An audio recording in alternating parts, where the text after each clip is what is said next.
துளிகளாக உங்கள் தகவல் தளத்தில் காணலாம். செய்தி துளிகளுடன் நான் உங்கள் ஷாம். பாராளுமன்ற தேர்தலுக்கு பிறகு புதிய சட்டம் நேற்று துவங்கியது. பிரதமர் மோடி உட்பட புதிய எம்பிக்கள் பதவியேற்றுக் கொண்டனர். இன்று பதவியேற்பு விழா நடைபெறுகிறது. தமிழக எம்பிக்கள் பதவியேற்கின்றனர். அதன் பிறகு 26ஆம் தேதி சபாநாயகர் தேர்தல் நடைபெறும். அன்றைய தினம் பாராளுமன்ற கூட்டத்தில் ஜனாதிபதி திரௌபதி முர்மு உரை நிகழ்த்துவார். கள்ளச்சாராய சம்பவத்தை கண்டித்து அனைத்து மாவட்ட தலைநகரங்களிலும் அதிமுக ஆர்ப்பாட்டம் நடத்தியது.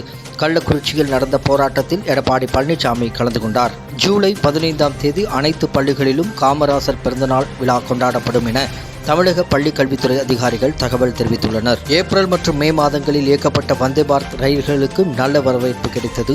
19.20 கோடி ரூபாய் வருவாய் ஈட்டியுள்ளது. தமிழகத்தில் அடுத்த 2 ஆண்டுகளில் 10,000 கிலோமீட்டர் நீளத்திற்கு சாலைகள் மேம்படுத்தப்படும் என்று சட்டசபையில் முதலமைச்சர் திரு மு.க. ஸ்டாலின் அவர்கள் அறிவித்துள்ளார். நாடு முழுவதும் பரபரப்பை ஏற்படுத்தியுள்ள நீட் தேர்வு முறைகேடு தொடர்பாக சிபிஐ வழக்கு செய்து தீவிர விசாரணை நடத்தி வருகிறது.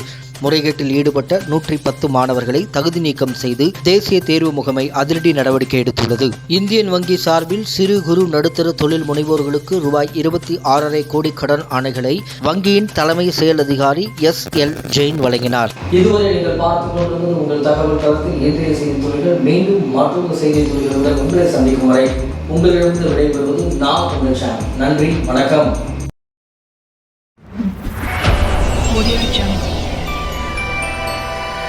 Audio Jungle.